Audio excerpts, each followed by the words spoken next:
onda Che giorno è? Genetriaci, commemorazioni, ricorrenze di oggi con Pierluigi Pellegrin. La verità è che sono cattivo, ma questo cambierà. Io cambierò. È l'ultima volta che faccio cose come questa. Metto la testa a posto, vado avanti, rigo dritto, scelgo la vita. Già adesso non vedo l'ora. Diventerò esattamente come voi.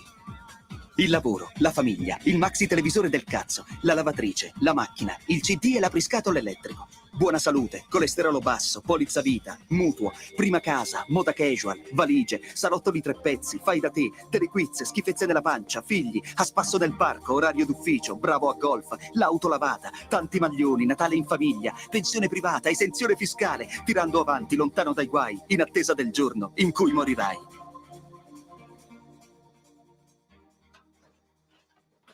Genetriaci, ricorrenze, commemorazioni del 18° giorno di vendemmiaio, sabato, no scusate, oggi è Vinas, che poi no, il Friuli, io ho una pronuncia da friulano della Bassa, cioè non una pronuncia, ho un riferimento perché poi invece c'è la pronuncia più stretta, non parliamo della carne, eccetera. Come Vinas ci siamo venerdì, ecco, va bene, vendredi, come dicono i miei avi, come dicevano i miei avi francesi. 11 ottobre, anno domini 2024, 2024 che dir si voglia.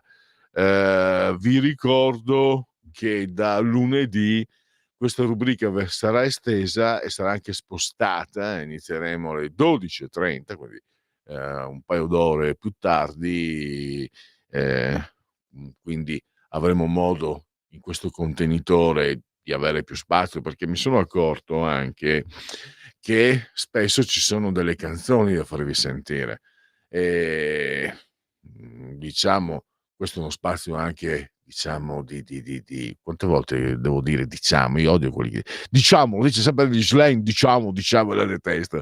Allora diciamo che questo è anche, come dire, è uno spazio di decongestione, no, vuole essere, per carità, con tutti i miei limiti, e non è falsa modestia, con tutti i miei limiti seriamente, vuole essere un momento anche di relax. I genetriaci permettono di ricordare personaggi importanti, le frasi famose, situazioni, qualche aneddoto che conosco, che mi viene in mente, che trovo, eccetera, ma anche delle belle canzoni. Per esempio, intanto avremo il genetriaco di Art Blakey, che è un jazzista bebop fantastico, fantastico. Vedi se riesci a trovarlo, devo avertelo prima, Davide, perdona, oggi è una giornata. Art Blakey, bebop, ma intanto io vi farei sentire, perché credo l'abbia già preparato Davide, Maneater di All and Oates. L'hai preparato? Ta tan tan ta tan. Hall, H-A-L-L, and Oates. È un duo americano molto successo negli Stati Uniti già negli anni 70, poi primi anni 80 un successo mondiale. Private Eyes era un brano dell'82 mi sembra, poi o dell'81, e poi questo Man Hader che è stato una hit mondiale. E quindi dicevo, visto che poi alla fine mi accorgo che non riesco a fare i convenevoli formulaici, faccio fatica, devo fare in fretta e in furia, segui la Lega, ci sono i sondaggi, ci sono i dati Istat. Allora, visto che mezz'ora è poca, abbiamo deciso, non da solo ovviamente, di allargare questo spazio 12:30, 13:30 e poi 13:30, 14 intervista canonica, cioè alle 13:30 inizia Oltre la pagina, alle 14 qui Parlamento, 14:05, 14:30 seconda intervista come canonico di Oltre la pagina. Spostiamo l'orario? Allora, Maneater dovrebbe essere scritto, Maneater.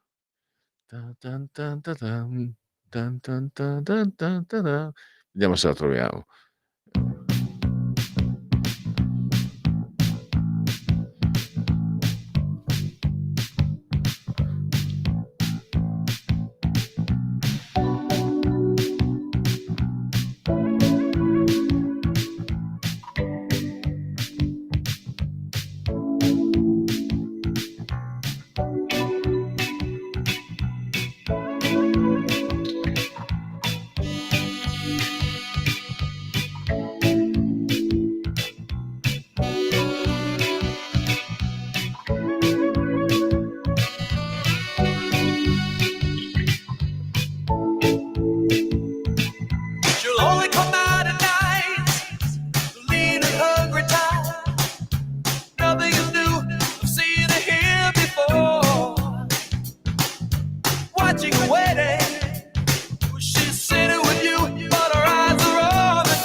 stand by the perfect jag you want. Money's a matter. If you're ready for love, you ain't gonna get too far. Oh, here she comes. Watch out, boy, she'll chew you up. Oh, here she comes. She's a man eater. Oh, here she comes. Watch out, boy, she'll chew you up. Oh, here she comes. She's a man eater.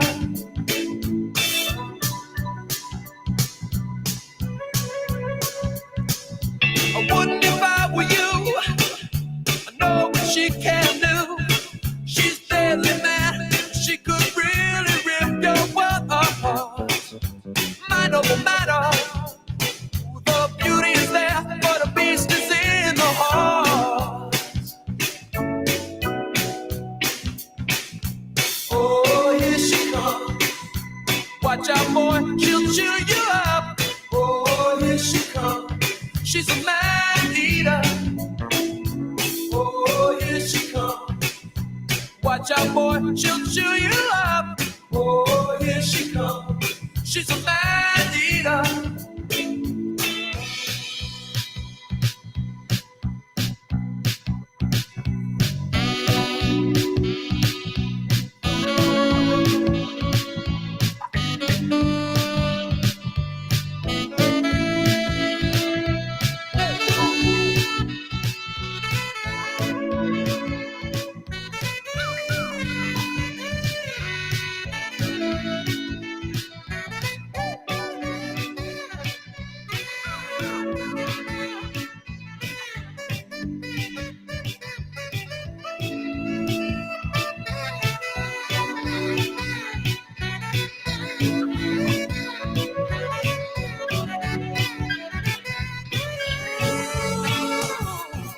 Oh, here she comes, here she comes. Watch out, boy, she'll chew you up. Oh, here she comes. She's a man eater. Oh, here she comes. Oh, she'll chew you up. Oh, here she comes. Here she comes. She's a man eater. Oh, here she comes. She'll only come out at night. Oh, here she comes. Here she comes. She's a man eater. Oh, here she comes. She's a man eater. The woman is wild. Ooh. Oh, here she comes. Here she comes. Watch out, boy. Watch out, boy. Oh, here she comes. Oh, watch out, watch out, watch out, watch out. Oh, here she comes. Yeah, yeah. She's a man eater.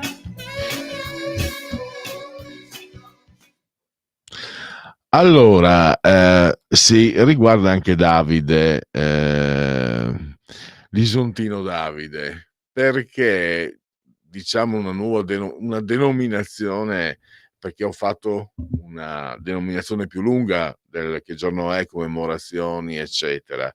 Ci sarà anche musica per voi, perché appunto ho pensato che in queste ricorrenze, in questi genetriaci ci sono i genetriaci di musicisti conosciuti, eccetera, quindi l'occasione anche di, ripeto, ci si rilassa, magari siete in macchina che state tornando dal lavoro, che andate a casa a mangiare, eccetera, una canzone, io credo che questa sia una canzone che può piacere a tutti, per esempio, alcune magari di meno, altre di più, ma queste, quindi musica per voi.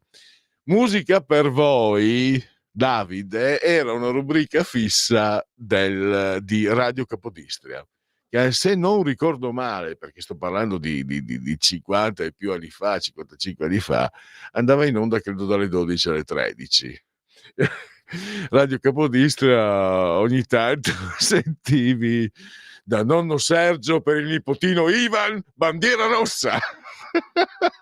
Giuro, non dico una volta al giorno, ma la sentivi, bandiera rossa. Però dopo c'era, mi sembra fosse condotto da Andrea Minghetti, adesso, ma però era forse no, forse sì, forse no, ma era proprio musica per voi, quindi era anche un'occasione, perché la Rai aveva cominciato fino agli anni 60 con Arbore, Boncompagni, Bandiera Gialla, eccetera, che faceva, dove tu potevi sentire le novità musicali, E diciamo che, tra l'altro, sto parlando di anni in cui in TV non avevi la TV, soprattutto poi cioè avevi la TV ma non a quell'ora, c'era il telegiornale, ma in estate per esempio non c'era praticamente nulla. Quindi musica per voi, Radio Capodistria faceva compagnia, poi c'era Bandiera Gialla, giravi sulla Radio Rai e c'era Bandiera Gialla, lo Scarpandibus e tutte quelle cose meravigliose che ci hanno regalato Arbore e Boncompagni. E appunto c'era l'opportunità di sentire le hit, le canzoni, diciamo, sto parlando fine anni 60, primi anni 70. Mi ricordo, io andavo matto per Bella Belinda di Gianni Morandi, o Scende la pioggia, mamma mia quanto mi piaceva Scende la pioggia, e potevo sentirla grazie anche a Musica per voi di, non vorrei sbagliare clamorosamente, ma mi sembra si chiamasse proprio Musica per voi, ed era appunto una trasmissione di musica a richiesta. Non funziona proprio così, un po' faccio il furbino perché decido io le canzoni da mettere, anche perché voi non sapete, presumibilmente non sapete il genetriaco di chi sto parlando. Allora, mamma mia, vedete, un'ora, forse non mi basterà neanche un'ora, io poi sono anche prolisso. Joe Simon è l'autore di Capitan America, quello dei fumetti, che poi ha trovato successo anche nei blockbuster cinematografici. Mamma mia, io ogni volta ho un moto del cuore perché Sergio Toppi, il milanese Sergio Toppi, il collezionista, un autore fantastico. Lui però non era di sinistra, era più, diciamo, era un moderato, non era politicizzato. I suoi fumetti sono fantastici, sono assolutamente non politici, sono introspettivi, su capolavori anche. E allora non è stato celebrato in Italia abbastanza, non era come Ugo Pratt, che era di destra ma faceva finta di essere di sinistra, però con quelli di sinistra poi gli scherzava facendo finta di essere di destra, in realtà era Ugo Pratt e basta. Però all'estero è considerato uno dei più grandi maestri della storia del fumetto, tant'è che uno come Neil Gaiman, l'autore di Sandman, non so se mi spiego, quando lo trovava magari a qualche rassegna di fumetti, si inchinava praticamente, cioè si emozionava a conoscere Sergio Toppi. Vabbè, sapete il mio debole per i fumetti. Poi una coppia di fratelli, soprattutto anni 70, erano piuttosto conosciuti, secondo me, mi permetto di dire, molto divertenti, Mario e Pippo Sant'Anastasio.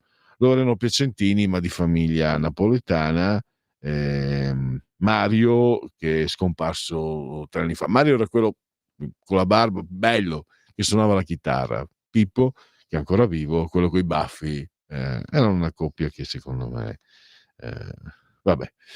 Poi il calabrese Ninetto Davoli, la musa per certi aspetti, anche se non sono mai stati amanti, perché lui è eterosessuale, mi sembra, di Pierpaolo Pasolini, e quindi era molto celebre una pubblicità di Crackers degli anni 70, lui in bicicletta. Vabbè, sarete vecchi anche voi che ascoltate, alcuni di vecchi ci saranno all'ascolto, quindi avranno piacere di sentire questi ricordi o no?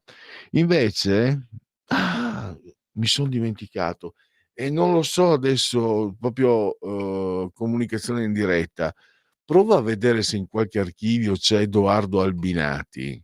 Prova Davide, non lo so se cioè non so indicarti dove cercare, quindi non dovrei neanche chiedertelo, sto commettendo quasi una scorrettezza professionale perché io non sono un tecnico, so che ci sono in archivio dei file che erano usati come clip, ma quello che conta intanto è ricordarlo, perché non bisogna dimenticare questo signore, questo campione della sinistra, Edoardo Albinati, scrittore celebrato, che grazie al nostro Giulio Cainarca, non uso il termine volgare, ce ne sono 2, uno che comincia per sm e uno che comincia per sp, è stato svergognato, uso il termine più educato, perché a una presentazione di un libro qui a Milano, Giulio è andato a seguirlo, con il registratore e a un certo punto dice, era i primi momenti del governo giallo-verde, adesso poi c'è stato quello giallo-rosso, che non è mai giallo-rosso come vorrebbe Travaglio del Fatto, no, è giallo-rosso.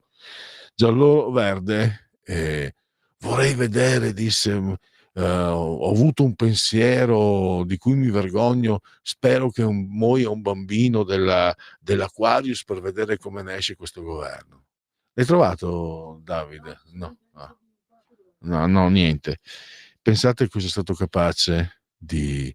Poi Giulio lo ha scoperto, per fortuna siamo stati ripresi, quella volta c'era una collaborazione molto intensa con La Verità e quindi è emerso questo, perché chiaramente come radio non siamo più su FM, abbiamo meno diffusione, forti ma piccoli, siamo piccoli e forti.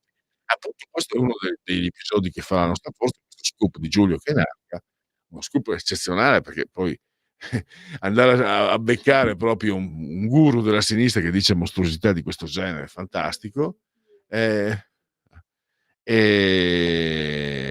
lui addirittura ha scritto un pamphlet su queste cose, per spiegare che non era colpa sua, ma che era colpa di Salvini, dei leghisti cattivi che gli hanno esacerbato l'animo. Ce l'abbiamo, vediamo a sentirlo, vediamo se riusciamo a sentirlo. Fammi sentire. No, non sento io. Sì, Edoardo Albinati se l'hai trovato e mi hai detto. No, allora no, scusate, no, come non detto. Va bene, intanto chi ci segue, chi ha la bontà di seguirci, e poi adesso che ci penso bisogna che me lo ricordi di nuovo, perché quella cosa lì è stata troppo sporca e schifosa dal mio punto di vista, dal punto di vista etico e morale. Augurarsi la morte di un bambino per vedere il governo in difficoltà. Un grande scrittore, guru della sinistra. E me lo fate dire, dai. I miei cari, anche la mia compagna, non dire parolacce. Cazzo che schifo. Augurarsi la morte di un bambino per vedere andare in difficoltà il governo giallo-verde che c'era quella volta. Ma quanto ma cosa c'è cos'hai dentro? Com'è che diceva Buffon? Hai la spazzatura al posto del cuore, no? Cos'hai dentro? Nella testa? Che razza di persona sei? Ma come un bambino? Sai cosa vuol dire augurarsi la morte di un bambino? È un'atrocità. Jean-Paul Sartre non ha si è rifiutato di andare a ritirare il Nobel, perché diceva: "Finché ci sarà un bambino che muore di fame al mondo, il Nobel non ha nessun significato." Ed era uno di sinistra. Poi abbiamo la grande Joan Cusack, sorella d'arte, In and Out, è la ragazza che dovrebbe essere sposata dalla protagonista e che a un certo punto, siccome scopre che il protagonista è gay, e poi al momento di sposarla, il protagonista è gay, poi lei insomma, in abito da sposa, e vorrebbe andare nelle braccia di un altro che è omosessuale a sua volta. Era Tom Selleck, il protagonista non me lo ricordo più, era quello di Pesci nome Wanda. Ma sono tutti gay! Simpatica, a me è piaciuta. Poi abbiamo Stefano Ricucci, ve lo ricordate? I furbetti, ma vai, i furbetti del quartierino. Voi lo sapete, lui aveva dato la scalata niente proprio di meno al Corriere della Sera e è scomposto da alcuni anni. Un uomo di fiducia di Romano Prodi, Rovati, Angelo mi sembra, bresciano, democristiano, era andato un po' a testare il terreno con Dalla Valle, che era quello delle scarpe della Fiorentina, ma anche appunto di RCS, e parlavano appunto di Ricucci. E Dalla Valle disse a Rovati che questo Ricucci mi sembra un po' un anzichenecco, e Rovati, chiacchierando con Ricucci, gliel'ho riferita, non c'è niente di male, solo che Ricucci non aveva capito cosa significa, cosa sia l'anzichenecco. Gli ha detto, poi c'è anche le intercettazioni, o Rovati che rivelò questa cosa, interrogato perché ci furono indagini eccetera. Ricucci disse: l'anzichenecco a chi se sta a scopa ogni sera la Falchi, perché era sposato con la Falchi. Anziché lei con chi se sta a scopare ogni sera la Falchi. Vabbè, personaggi. Poi abbiamo il Nicola Zingaretti, il politico Ridens, venne a fare l'aperitivo antirazzista a Milano, si beccò il Covid. Questo. E poi abbiamo, allora, la concludiamo in bellezza. Non c'è tempo per altro, ci sono 3 minuti e 40. Voglio farvi sentire, riesce a mandare, no, da qui il grande Fabio De Luigi, gente di un certo livello. Allora, fatemi salutare. Allora, chiudiamo qui. Chiudo con il grande Davide, straordinariamente sulla tolla di assiso sulla tolla di comando di regia tecnica. Vi ricordo appunto che da lunedì andiamo in onda alle 12:30 con Che giorno è e con Oltre la pagina 12:30-15, e quindi vi ringrazio di tutto. Buon weekend, buon fine settimana, e che altro, un abbraccio forte alla signora Adrianangela, alle signore Adrianangela, Carmela e Clotilde, miau, e vi lascio con gente di un certo livello del grande Fabio De Luigi. Buonasera, Guastardo. Buonasera. Sì, buonasera. Cosa sta facendo? Sto allenando a sbucciare correttamente la mela davanti a una dama. Sì. Uso un buon libro, come potete vedere. Che libro è? È un libro di 2 chili Vabbè. che serve a mantenere, diciamo, la giusta postura del gentiluomo davanti alla dama. Certo, l'ha comprato apposta, direi, Per no? il peso. E benvenuti nel mio regno. Certo. Amici inferiori, No, amici inferiori lo dice a sua sorella, ci scusi. lo sentite anche voi che l'uomo si è un po' rammollito No. ultimamente? Il Guarda. gentiluomo si è un po' rammollito. Ah, no. Non sentite il bisogno di qualcosa di più... Che cosa? eh, Esercizio fisico? no, una bella guerra. Ma no, Una ma guerra senta, civile. non ce n'è Ah, bisogno. La guerra civile. Ma che guerra Ma è civile? impazzito. Cosa c'è di meglio che scatenare una guerra civile in autunno, per esempio? Ma perché? Ma perché si passa l'inverno in allegria. Eh. 2 colpi di mortaio, addormentarsi al dolce canto di un mortaio abbracciato a un duca o a un generale. Si Senta, passa l'inverno in un attimo. Ma Poi perché? verso la primavera un bel attacco all'arma bianca. Scusi, permette, posso affondare il colpo? Ah, la tauromachia. Senta, Un'idea E poi meravigliosa. Un bel fiume di sangue che scorre e poi tutti amici come prima a bere del buon vino in una grolla a Monte Carlo. Oste di Monte Carlo, brindiamo tutti insieme alla tauromachia. Senta Delle lei. buone fette di salame, antico ma la salame. vuole Ah! piantare?